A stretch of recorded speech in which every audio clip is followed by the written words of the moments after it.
नमस्कार।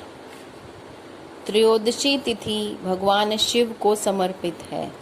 त्रयोदशी प्रत्येक मास में 2 बार आती है, कृष्ण पक्ष त्रयोदशी तथा शुक्ल पक्ष त्रयोदशी। त्रयोदशी तिथि को प्रदोष व्रत रखा जाता है। जिस दिन प्रदोष का व्रत पड़ता है उस दिन जिस देवी या देवता का दिन होता है उनकी पूजा के साथ भगवान शिव की भी पूजा की जाती है। जैसे सोमवार के दिन पड़ने वाले प्रदोष को सोम प्रदोष व्रत कहते हैं। मंगलवार को पड़ने वाले प्रदोष को मंगल प्रदोष कहते हैं, जिसमें हनुमान जी के साथ साथ भगवान शिव की भी पूजा की जाती है।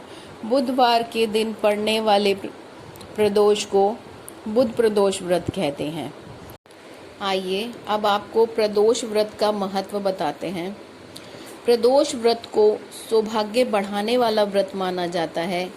ऐसा माना जाता है कि प्रदोष व्रत रखने वाले व्यक्ति को 100 गायें दान करने के समान फल मिलता है। त्रयोदशी तिथि को प्रदोष व्रत रखने और भगवान शिव की उनके पूरे परिवार के साथ पूजा करने से सुख समृद्धि और सफलता की प्राप्ति होती है। सूर्यास्त से 45 मिनट पहले और सूर्यास्त के 45 मिनट बाद का समय प्रदोष काल कहलाता है और प्रदोष काल में भगवान शिव की पूजा को विशेष फलदायी माना गया है। यह व्रत करने से कर्ज और दरिद्रता से मुक्ति मिलती है। प्रदोष व्रत के दिन क्या क्या सावधानियां रखनी चाहिए, अब हम आपको वो बताते हैं।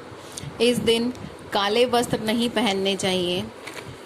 प्रदोष व्रत के दिन भोजन नहीं करना चाहिए, फलाहार ही करें। इस दिन गुस्सा नहीं करना चाहिए तथा अपनी वाणी पर संयम रखना चाहिए।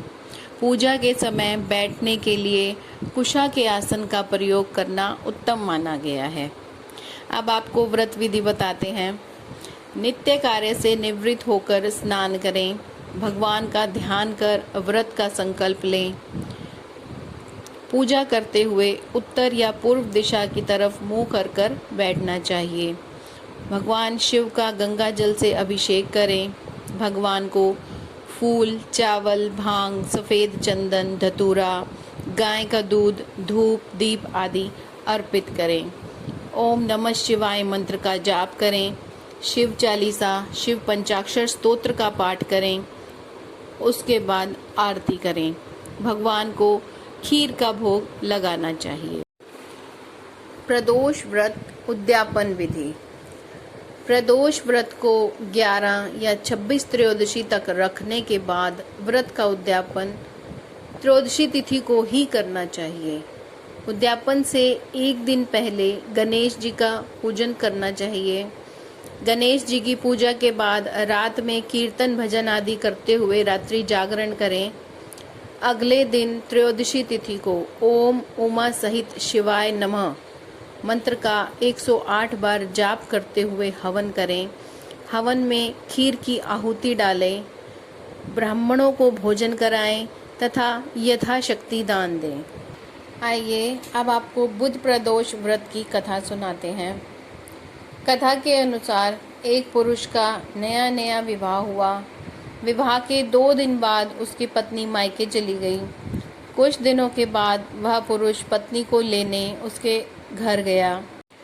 बुधवार को जब वह पत्नी के साथ लौटने लगा तो ससुराल पक्ष ने उसे रोकने का प्रयत्न किया कि विदाई के लिए बुधवार का दिन शुभ नहीं माना जाता, लेकिन वह नहीं माना और पत्नी के साथ चल पड़ा। नगर के बाहर पहुंचने पर पत्नी को प्यास लगी। पुरुष लोटा लेकर पानी की तलाश में चल पड़ा। पत्नी एक पेड़ के नीचे बैठ गई। थोड़ी देर बाद पुरुष पानी लेकर वापस आया। तब उसने देखा कि उसकी पत्नी किसी के साथ हंस हंस कर बातें कर रही है और उसके लोटे से पानी भी पी रही है। उसको बड़ा क्रोध आया। वह निकट पहुंचा। उसके आश्चर्य का कोई ठिकाना नहीं रहा, क्योंकि उस आदमी की शक्ल उसी की भांति थी। पत्नी भी सोच में पड़ गई। दोनों पुरुष झगड़ने लगे। भीड़ इकट्ठी हो गई। सिपाही आ गए। हम शक्ल आदमी को देखकर वो भी आश्चर्य में पड़ गए। उन्होंने स्त्री से पूछा कि आपका पति कौन है। स्त्री को भी समझ में नहीं आया और वह भी कुछ जवाब नहीं दे पाई। तब पुरुष ने भगवान से प्रार्थना की कि हे भगवान, हमारी रक्षा करें। मुझसे बहुत बड़ी भूल हुई है कि मैंने सास ससुर की बात नहीं मानी और बुधवार को पत्नी को विदा कराकर ले आया। मैं भविष्य में ऐसा कदापि नहीं करूँगा।